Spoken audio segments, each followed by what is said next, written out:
ኤርትራ ኣብ ትግራይ ልዕሊ 2,000 ዝግመት መውጋእቲ ወተሃደራት ከም ዘጋጠማ ምንጭታት ሓቢሮም። ሰራዊት ኤርትራ ኣብ ኣክሱም ጀምላዊ ህልቂት ሰላማዊ ህዝቢ ከም ዝፈጸመ ኮሚሽን ሰብኣዊ መሰላት ኢትዮጵያ ገሊጹ። ሕብረት ኤውሮጳ ኤርትራ ናይ ትርከበን 6 ሃገራት ሰበስልጣንን ትካላትን እገዳ ኣንቢሩ። ሰላም ኣብ ዘለኹሞ ክቡራት ተኸታተልቲ ኣብ ኤርትራን ከባቢያን ኣብ ሰሙን እዚ ካብ ዝነበሩ ዓበይቲ ፍጻሜታት ብዘይካዚ ኣሜሪካ ኣብ ቀርኒ ኣፍሪቃ ተኸሲቱ ዘሎ ኩነታት ዝከታተል ፍሉይ ልኡኽ ክትምዝዝ እያ። ፕረዚደንት ታንዛንያ ሳሚያ ስሉሁ ሓሰን ኣብ ምብራቕ ኣፍሪቃ ፋልመይቲ ጓል ኣንስተይቲ መራሒት ሃገር ኮይና ዝብልን ካልእን ኣርእስታት ክንደስስ ኢና። ኣማኑኤል ግርማዬ ሰናይ ምክትታል።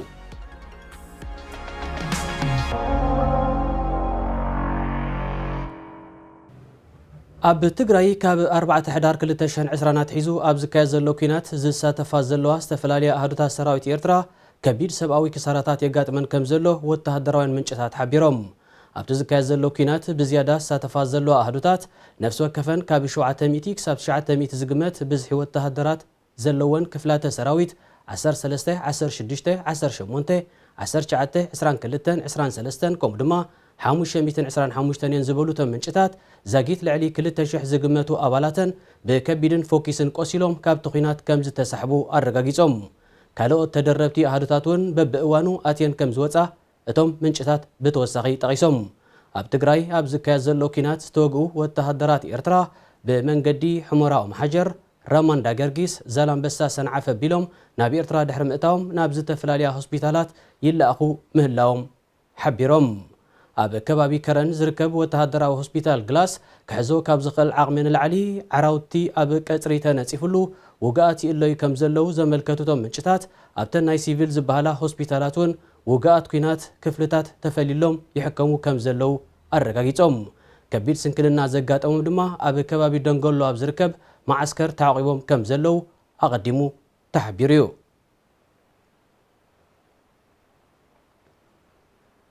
ሰራዊት ኤርትራ ኣብ ወርሒ ሕዳር 2020 ናብ ትግራይ ከተማ ኣክሱም ኣብ ዝኣተወሉ ኣብ ልዕሊ ንጹሃት ሰባት ጀምላዊ ህልቂት ከም ዝፈጸመ ኮሚሽን ሰብኣዊ መሰላት ኢትዮጵያ ብረቡዕ 24 መጋቢት ኣብ ዘቕረቦ ቀዳማይ ጸብጻቡ ገሊጹ።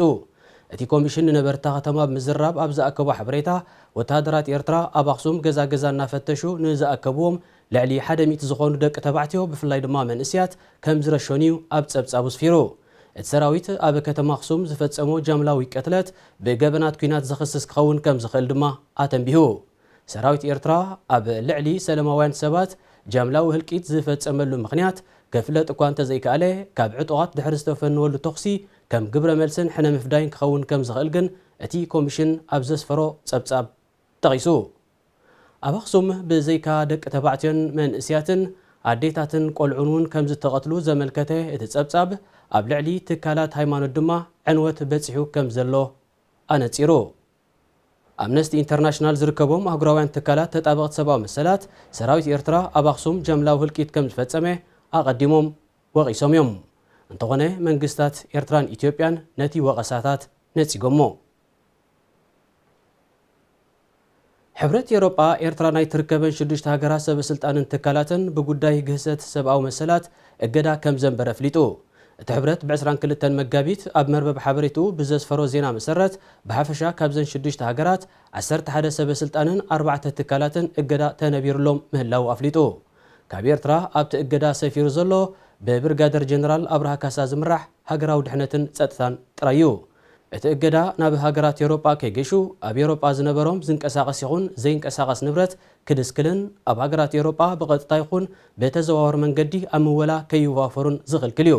ምስ ኤርትራ ኣብዚ እገዳ ኣትየን ዘለዋ ሃገራት ደቡብ ሱዳን፣ ሊብያ፣ ቻይና፣ ሰሜን ኮርያን ሩስያን እየን። ሃገራዊት ጋንታ ቅድድም ብሽክለታ ኤርትራ ኣብ ዝመጽእ ወርሒ ግንቦት ኣብ ዝካየድ መበል 13 ኣህጉራዊ ውድድር ዙር ሩዋንዳ ክትሳተፍ ምዃና ተገሊጹ። እቲ ሃገራዊት ጋንታ ኣብዚ ምስ ትሮፒካል ኣሚሶ ቦንጎ ዙር ጋቦን ኣብ ኣፍሪቃ ብዕብየቱ ኣብ ቀዳማይ ደረጃ ዝስራዕ ዙር ክትቀዳደም ምዃና ዝተፈልጠ ወግዓዊ ማህደር ማሕበራዊ ሚድያ ዙር ሩዋንዳ ብዝዘርግሖ ሓበሬታ መሰረት እዩ። እቲ መርበብ ሓበሬታ ኣብቲ ካብ 2 ክሳብ 9 ግንቦት ዝሰላሰል ውድድር ሃገራዊት ጋንታ ኤርትራ ትርከበን 16 ጋንታታት ክሳተፋ ምዃነን ጠቒሱ። እንተኾነ ሃገራዊት ጋንታ ኤርትራ ኣብ መበል 13 ዙር ሩዋንዳ ክትሳተፍ ምዃና ዘረጋግጽ ብወገን ሃገራዊ ፌደሬሽን ቅድድም ብሽክለታ ኤርትራ ዝተረኽበ ሓበሬታ የለን። ኣብ ኣፍሪቃ ዓብላሊ ተራ ዘለዋ ሃገራዊት ጋንታ ቅድድም ብሽክለታ ኤርትራ ኣብዚ ወርሒ እዚ ኣብ ግብፂ ከተማ ካይሮ ካብ ዝተኻየደ ውድድር ሻምፒዮን ቅድድም ብሽክለታ ኣህጉር ኣፍሪቃ ቦኺራ እያ። ሰራዊት ኤርትራ ኣብ ጎኒ ሰራዊት ኢትዮጵያ ብምስላፍ ምስ ሱዳን ኣብ ዘሳሕብ ዘሎ ከባቢታት ዶብ ተዋፊሩ ከም ዘሎ ንፀብጻብ ሕቡራት ሃገራት ብምጥቃስ ማዕከን ዜና ብሉምበርግ ሓቢሩ። ብመሰረት ዝቐረበ ፀብጻብ ሰራዊት ኤርትራ ኣብ ዞባ አልፋሺጋ ዝርከብ ባራካት ኣብ ዝተባሃለ ከባቢኡ ተዋፊሩ። ሚኒስተር ዜና ኤርትራ ኣቶ የማነ ገብረ መስቀል ነቲ ዝቐረበ ፀብጻብ ኣብ መንጎ ሱዳንን ኤርትራን ንቓዕ ንምፍጣር ኮነ ተባሂሉ ዝተዳለወ እዩ ክብል ብመንገዲ ትዊተር ነፂግዎ። ሰራዊት ሱዳን ኣብ ዝሓለፈ ቀንያት ንባርካት ንምቁፅጻር መጥቃዕቲ ከካይድ ምዃኑ ኣፍሊጡ እዩ።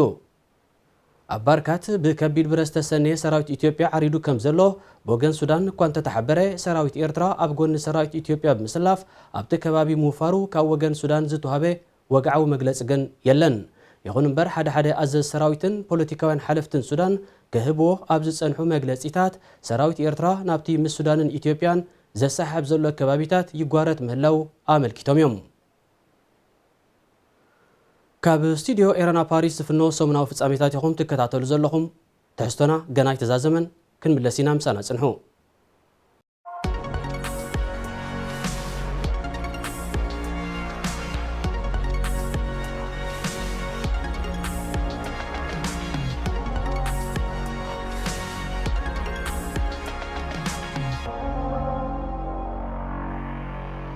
ኣሜሪካ ኣብ ቀርኒ ኣፍሪቃ ተኸሲቱ ንዘሎ ወጥሪ ዝከታተል ፍሉይ ልኡኽ ክትምዝዝ ምዃና ዲፕሎማስያውያን ምንጭታት ሓቢሮም። ምምሕዳር ጆ ባይደን ነዚ ኤርትራ ትርከቦ ዞባ ክከታተል ሓፂዎ ዘሎ ፍሉይ ልኡኽ ላዕለዋይ ኣማኻሪ ንዋና ጸሓፊ ሕቡራት ሃገራት ዝነበረ ጄፍሪ ፌልትማን እዩ። ኣሜሪካ ንዞባ ቀርኒ ኣፍሪቃ ዝከታተል ፍሉይ ልኡኽ ክትምዝዝ ምዃና ዝንገር ዘሎ ልኡኽ ፕረዚደንት ባይደን ሰነተር ክሪስ ኩንስ ኣብ ኣዲስ ኣበባ ምስ ሰበስልጣን ኢትዮጵያ ተዘራሪቡ ድሕሪ ምምላስ እዩ። ብምሕደራ ምልካዊ ስርዓታት ኩናት ጠሜትን ድሕረትን ዝልለየ ዞባ ቀርኒ ኣፍሪቃ ኣብዚ ዝሓለፈ ሂደት ዓመታት ዝሓሸ ተስፋታት ተራእይዎ እኳ እንተጸንሐ ኣብዚ እዋን እዚ ናብቲ ቅድሚ 30 ዓመታት ዝነበሮ መድረኽ ተመሊሱ ከም ዘሎ ተንተንቲ ይረድኡ። ኣብ ኢትዮጵያ ሰሜን ሸዋ ኣጣዩብ ዝተባሃለ ከባቢ ክልል ኣምሓራን ጆሌ ጥሙጋ ኣብ ዝተባሃለ ከባቢ ክልል ኦሮምያን ኣብ ዝተኻየደ ግጭታት 10 ሰባት ተቐቲሎም። እቲ ኣብ ዝሓለፈ ሰሙን ዝተኻየደ ግጭት ብቕትለት ሓደ ሰብ ዝተበጋገሰ ኮይኑ ድሒሩ ኣብ መንጎ ተወላዶም ኣምሓራን ኦሮምያን ናብ ዝኾኑ ሕብረተሰብ ነበርቲ እቲ ከባቢ ከም ዝዓረገዩ ተመልኪቱ። እቲ ግጭት ድሕሪ ምኽሳቱ ነቲ ኩነታት መዝሚዙ ዕጡቕ ሓይሊ ኦነግ ናብቲ ከባቢ ብምእታው መጥቃዕቲ ከም ዘካየደ ክልላዊ መንግስቲ ኣምሓራ ከሲሱ። እቲ ክልላዊ መንግስቲ ብ21 መጋቢት ኣብ ዘውፅኦ መግለፂ ዕጡቕ ሓይሊ ኦነግ ኣብ ክልል ኣምሓራ ናብ ዝርከባ ዓድታት ብከበድቲ ብረታት ተሰኒዩ ብምእታው ኣብ ሰብን ንብረትን ከቢድ ጉድኣት ከም ዘውረደ ወቒሱ። በቲ ንሓያሎ መዓልታት ከም ዝቐጸለ ዝተገልጸ ግጭትን መጥቃዕታትን ናይ ዝተቐትሉ ብዙሕ ሰባት ይኹን ኣብ ንብረት ዝወረደ ዕንወት ብዝርዝር ኣይተጠቕሰን። ኣብ የመን ከተማ ሰንዓ ዝርከብ ማእከል መብዛሕትኦም ኢትዮጵያውያን ዝኾኑ 45 ስደተኛታት ዝቐተለ ባርዕ ሓይልታቱ ከም ዝፈጸምዎ ሑቲ ተኣሚኑ። ሑቲ ነቲ ኩነታት ኣብ ዘጻርየሉ እቲ ባርዕ ብሓይልታቱ ከም ዝተወልዐ ድሕሪ ምርግጋጽ በቲ ጉዳይ ዝሕተቱ ኣባላቱ ናብ ፍርዲ ከቕርብ ምዃኑ ኣገልግሎት ዜና የመን ሳባ ሓቢሩ። ኣብቲ ማእከል ተዓቂቦም ዝነበሩ ስደተኛታት ናይ ኩነታቶም ብዝምልከት ብ7 መጋቢት ኣብ ዘካየድዎ ተቃውሞ ኣብ ሓለዋ ናይቲ ማእከል ዝነበሩ ሓይልታት ሑቲ ነቲ ተቃውሞ ንምብታን ኣብ ዝተኮስዎ ጥያይትን ዘንብዕ ጋዝን ገሊኡ ኣብ ፍርናሽ ስለ ዝዓለበዩ እቲ ባርዕ ኣጋጢሙ። መብዛሕትኦም ዜጋታት ኢትዮጵያ ዝኾኑ 45 ሓተት ዕቑባ በቲ ባርዕ ክሞቱን ከለው 10 ድማ ከቢድን ፎኪስን መጉዳእቲ በፂሕዎም። ምክትል ፕረዚደንት ታንዛንያ ሳሚያ ስሉሁ ሓሰን መበል ሻድሸይቲ ፕረዚደንት ሃገር ኮይና ብ19 መጋቢት ቃለ መሓላ ፈጺማ። ኣብ ምብራቕ ኣፍሪቃ ፋልመይቲ ጓል ኣንስተይቲ መራሒት ሃገር ኮይና ዘላ ሳሚያ ድሕሪ ሃንደበታዊ ሞት ፕረዚደንት ታንዛንያ ጆን ማግፉሊ ቅዋም ብዘፍቅዶ መሰረት ኣብ 2025 ምርጫ ክሳብ ዝካየድ ንዕኡ ብምትካያ ስልጣን ቦግዒ ተረኪባ። 54 ሃገራት ኣብ ዝሓቆፈት ሃገር ኣፍሪቃ ናይ መጀመርያ ጓል ኣንስተይቲ መራሒት ሃገር ፕረዚደንት ላይቤርያ ነበር ሰርሊፍ ኤሊን ጆንሰን ክትከውን እንከላ ፕረዚደንት ታንዛንያ ሳሚያ ስሉሁ ሓሰን ድማ ካልአይቲ ኮይናላ። ክቡራት ተኸታተልቲ ኣብ ሰሙን እዚ ኣብ ኤርትራን ከባቢያን ዝነበሩ ዓበይቲ ፍጻሜታት ዝዳሰሰ ትሕዝቶና ተዛዚሙሎ ኣማንኤል ግርማየ ሰላም።